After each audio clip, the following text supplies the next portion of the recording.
नमस्कार दोस्तों, मेरा नाम है अभिषेक और स्वागत है आपका इन्वेस्टेक गुरुकुल चैनल में। तो दोस्तों, आज की वीडियो में हम लोग सुकन्या समृद्धि योजना के डिटेल्स के बारे में जानेंगे और साथ ही साथ सुकन्या समृद्धि योजना में इंटरेस्ट कैसे कैलकुलेट होता है, इसे हम लोग एक्सेल कैलकुलेटर से जानने की कोशिश करेंगे। और हाँ दोस्तों, अगर आपको हमारे द्वारा की गई मेहनत पसंद आती है तो प्लीज़ इस वीडियो को लाइक जरूर कीजिएगा और इसी तरीके के एजुकेशनल कॉन्टेंट्स के लिए हमारे चैनल को सब्सक्राइब करके हमें मोटिवेट जरूर करें। तो चलिए बढ़ते हैं पहले सेगमेंट की ओर। सुकन्या समृद्धि योजना को भारत सरकार ने बेटी बचाओ बेटी पढ़ाओ अभियान के अंतर्गत 2015 में लॉन्च किया था। एसएसवाई के तहत कोई भी पेरेंट्स या लीगल गार्जियन अपने 10 साल से कम उम्र की बेटी के लिए सुकन्या समृद्धि अकाउंट खुलवा सकते हैं। सुकन्या समृद्धि अकाउंट में आप हर फाइनेंशियल ईयर में मिनिमम 250 रुपीज से लेकर के मैक्सिमम 1.5 लाख रुपीज जमा करवा सकते हैं।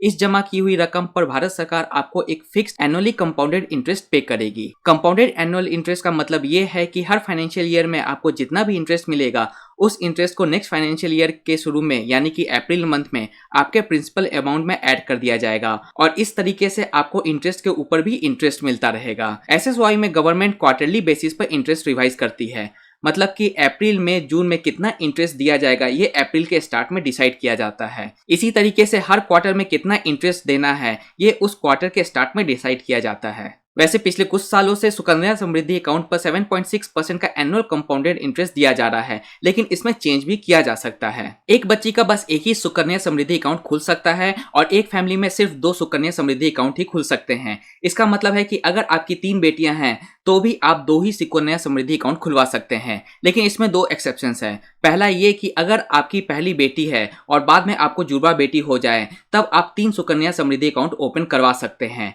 और दूसरा, अगर आपको पहली बार में ही ट्रिपलेट्स डॉटर हो जाएं तब आप 3 सुकन्या समृद्धि अकाउंट ओपन करवा सकते हैं। अगर पेरेंट्स जिंदा नहीं हैं तो उस बच्ची के legal guardian Sukanya Samriddhi account open करवा सकते हैं, लेकिन अगर पेरेंट्स जिंदा हैं तब कोई दूसरा व्यक्ति उस बच्ची का सुकन्या समृद्धि अकाउंट ओपन नहीं कर सकता है, चाहे वो दादा हो, दादी हो, नाना नानी, मामा मामी, चाचा चाची, कोई भी उस बच्ची का सुकन्या समृद्धि अकाउंट ओपन नहीं कर सकता है। सुकन्या समृद्धि अकाउंट को आप किसी भी पोस्ट ऑफिस, गवर्नमेंट और प्राइवेट बैंक में ओपन करवा सकते हैं। इसको ओपन करवाने के लिए आपको कोई भी सेविंग अकाउंट ओपन करने की जरूरत नहीं है, क्योंकि ये खुद में ही एक सेविंग अकाउंट है जिसका पासबुक भी आपको दिया जाएगा। अकाउंट ओपनिंग के लिए आपको सुकन्या समृद्धि योजना का फॉर्म फिल करना पड़ेगा। साथ में आपको बच्ची का बर्थ सर्टिफिकेट, पेरेंट्स का residential address proof, photo ID proof और मिनिमम 250 रुपीज जमा करने होंगे। सुकन्या समृद्धि अकाउंट में आप ज्वाइंट अकाउंट नहीं खुलवा सकते हैं और ना ही इस अकाउंट में कोई नॉमिनेशन होता है। सुकन्या समृद्धि अकाउंट का टेन्योर 21 ईयर्स का होता है, जिसमें कि आपको 15 साल तक पैसा जमा करना होगा और अगले 6 साल तक आपको कोई भी अमाउंट डिपॉजिट नहीं करना है, लेकिन आपको डिपॉजिट किए हुए टोटल अमाउंट पर एनुअल कंपाउंडेड इंटरेस्ट मिलता रहेगा। इसमें ध्यान देने की बात यह है कि सुकन्या समृद्धि अकाउंट का टेन्योर 21 ईयर्स का होना चाहिए। इसका आपकी बेटी के उम्र से कोई लेना देना नहीं है। मान लेते हैं आपने सुकन्या समृद्धि अकाउंट 2022 में ओपन किया है तो ये अकाउंट 2043 में मैच्योर होगा। अगर किसी भी फाइनेंशियल ईयर में आप मिनिमम 250 रुपीज डिपॉजिट नहीं करते हैं तो आपका अकाउंट डिफॉल्ट हो जाएगा और रीएक्टिवेट करवाने के लिए 50 rupees plus minimum 250 rupees per year के चार्जेस देने होंगे। सुकन्या समृद्धि अकाउंट में 5 तारीख से पहले अमाउंट डिपॉजिट करने पर आपको उसी महीने से इंटरेस्ट मिलना शुरू हो जाएगा, लेकिन अगर आप 5 तारीख के बाद में अमाउंट डिपॉजिट करते हैं तो आपको उस अमाउंट पर नेक्स्ट मंथ से इंटरेस्ट मिलना शुरू होगा। अब टैक्स बेनिफिट की बात करते हैं तो सुकन्या समृद्धि योजना एग्जेम्प्ट कैटेगरी में आता है। इसका मतलब ये है क्या कि सुकन्या समृद्धि अकाउंट में 1.5 लाख रुपीस तक आप डिपॉजिट करके 80C के अंडर टैक्स सेव कर सकते हैं। इसके ऊपर मिलने वाला इंटरेस्ट भी टैक्स फ्री होता है और टोटल मैच्योरिटी अमाउंट भी टैक्स फ्री होता है। प्री मैच्योर विड्रॉल्स के टर्म्स एंड कंडीशंस को देखते हैं। अगर बच्ची 18 साल की हो जाए और उसकी शादी होने वाली हो तब आप सुकन्या समृद्धि अकाउंट को प्री मैच्योर क्लोज करवा सकते हैं और 100% अमाउंट विड्रॉ कर सकते हैं। बच्ची के डेथ के बाद इस अकाउंट को प्री मैच्योर क्लोज माना जाता है। अगर बच्ची का रेसिडेंशियल एड्रेस भी NRI का हो जाए तो इस केस में भी इस अकाउंट को प्री मैच्योर क्लोज मान लिया जाता है। जहां तक पार्शियल विड्रॉल्स की बात है तो बच्ची के हायर एजुकेशन के लिए भी आप पार्शियल विड्रॉल कर सकते हैं सुकन्या समृद्धि अकाउंट से। तो दोस्तों ये था सुकन्या समृद्धि योजना के डिटेल्स। अब हम लोग बढ़ते हैं एक्सेल शीट की ओर, जहां पे मैं आपको एक्सेल कैलकुलेटर के थ्रू सुकन्या समृद्धि योजना में इंटरेस्ट कैसे कैलकुलेट होता है ये बताऊंगा। तो दोस्तों सुकन्या समृद्धि योजना के कैलकुलेटर को यूज करने के लिए मैंने कुछ इसमें पैरामीटर सेट किए हैं। चलिए पहले उन पैरामीटर्स के ऊपर में नजर डालते हैं। तो सबसे पहली बात मैंने ये मानी है क्या कि अप्रैल मई जून के महीने में गवर्नमेंट ने 7.6% का रेट ऑफ इंटरेस्ट फिक्स किया है सुकन्या समृद्धि अकाउंट का, और यही रेट ऑफ इंटरेस्ट उन्होंने वापस से रिवाइज कर दिया है जुलाई अगस्त सितंबर के लिए, और इस समय इन्होंने रेट ऑफ इंटरेस्ट इंक्रीज कर दिया है 8.2% पे। तो जैसा कि मैंने आपको पहले ही बताया है कि सुकन्या समृद्धि अकाउंट के ऊपर में government of India quarterly basis पे रेट ऑफ इंटरेस्ट रिवाइज कर सकती है। तो इसी के बेसिस पे मैंने ये पैरामीटर रखा है कि अक्टूबर नवंबर दिसंबर के क्वार्टर में गवर्नमेंट ने वापस से रेट ऑफ इंटरेस्ट 7.6% का कर दिया है, और जनवरी फरवरी मार्च के क्वार्टर में गवर्नमेंट ने इसी 7.6 को कंटिन्यू रख करके 7.6% का रेट ऑफ इंटरेस्ट को कंटिन्यू रखा है।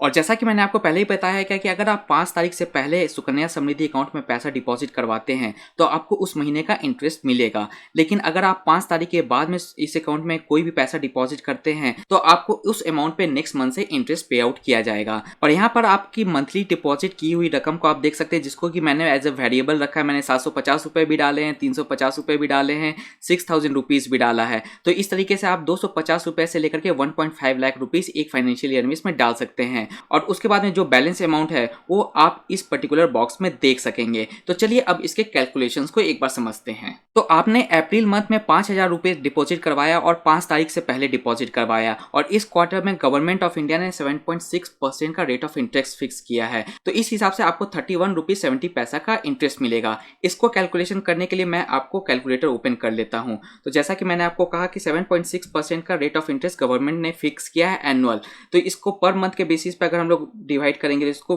12 से डिवाइड कर देंगे तो ये पर मंथ के हिसाब से आपको रेट ऑफ इंटरेस्ट मिलेगा परसेंटेज टर्म्स में, यानी कि 0.63% आपको हर मंथ मिलेगा।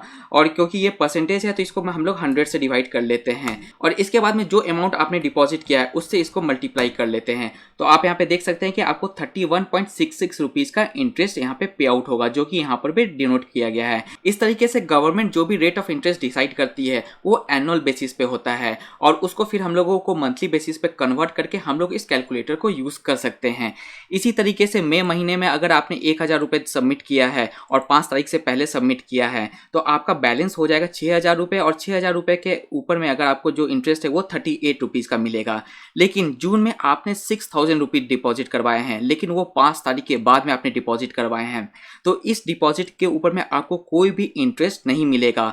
और जो पहला डिपॉजिट है ऑलरेडी जो 6000 का डिपॉजिट आपने पहले कर रखा है उसी के ऊपर में आपको इंटरेस्ट पे आउट किया जाएगा। इसलिए आपका जो इंटरेस्ट है मई में भी 38 रुपीज का है और जून में भी 38 रुपीज का है, क्योंकि आपने ये जो नया 6000 रुपए का डिपॉजिट किया है वो आपका इस महीने में कैलकुलेट नहीं होगा, क्योंकि आपने इसको 5 तारीख के बाद में डिपॉजिट करवाया है। और इस 6000 रुपीज पे आपको अगले महीने से इंटरेस्ट पे आउट होना शुरू हो जाएगा। तो इस तरीके से आप देख सकते हैं कि मैंने हर महीने में डिफरेंट अमाउंट डिपॉजिट किया है, और हर महीने के बाद में जो आपका बैलेंस है वो डिफरेंट है, और इंटरेस्ट भी है जो आपका डिफरेंट निकल के आ रहा है। तो इस तरीके से देख सकते हैं कि इस एग्जाम्पल में हमने इस फाइनेंशियल में 46,450 रुपीज डिपॉजिट किए हैं, जिसके ऊपर में हमें 1985 रुपीज का इंटरेस्ट मिला है। क्योंकि सुकन्या समृद्धि अकाउंट में जो भी इंटरेस्ट मिलता है वो एनुअली कंपाउंडेड होता है, इसलिए नेक्स्ट फाइनेंशियल ईयर शुरू होने से पहले यानी कि नेक्स्ट अप्रैल में आपका ये जो टोटल डिपॉजिट है और ये जो इंटरेस्ट गेन है इस दोनों को ऐड कर दिया जाएगा, और आपका नेक्स्ट फाइनेंशियल ईयर जो कि अप्रैल से वापस से शुरू होगा उस समय आपका जो बैलेंस अमाउंट होगा वो 48,435 का होगा। और नेक्स्ट फाइनेंशियल ईयर में आप जो भी अमाउंट डिपॉजिट करवाएंगे वो आपके इस बैलेंस में ऐड होता जाएगा, और उस समय के रेट ऑफ इंटरेस्ट के अगेंस्ट में आपको इंटरेस्ट मिलता जाएगा। तो इसी के बेसिस पे अगर हम लोग सुकन्या समृद्धि अकाउंट का एक कॉमन कैलकुलेटर बनाएं और ये मान लें कि आपको जो रेट ऑफ इंटरेस्ट है वो पूरे साल 7.6% का मिलेगा, और हम लोग ये मान लें कि हर साल आप सिर्फ 1,000 रुपये ही इस अकाउंट में डाल रहे हैं, तो आप यहाँ पे देख सकते हैं कि आपको 15 साल तक 1,000 रुपये मैंने यहाँ पे फिल कर दिया है। तो अगले आने वाले 15 साल तक आप हर साल 1,000 रुपये डालेंगे तो आपका टोटल डिपॉजिट अमाउंट हो जाएगा 15,000 रुपये का, और आपका जो वेल्थ एक्यूमुलेट होगा वो 43,954 रुपीज़ का हो जाएगा। मिलेगा। इसी तरीके से अगर हम लोग मान लेते हैं कि आप ईयरली इसमें 1.5 लाख रुपीज़ इन्वेस्ट करते हैं तो 15 साल तक आप इसमें 22,50,000 रुपये इसमें डाल देंगे और गवर्नमेंट अगर 7.6% का रेट ऑफ इंटरेस्ट कंटिन्यू रखता है अगले 21 साल तक, तब आपको जो फाइनल अमाउंट मिलेगा वो 65.93 लाख रुपीज़ का मिलेगा। तो दोस्तों ये थी आज की वीडियो। आशा करता हूँ आज की वीडियो आपको पसंद आई होगी। इसी तरीके के एजुकेशनल और इन्फॉर्मेशनल वीडियोस के लिए हमारी टीम के साथ में जुड़े रहें। तब तक के लिए दोस्तों खुश रहें, स्वस्थ रहें एंड कीप इन्वेस्टिंग। जय हिंद।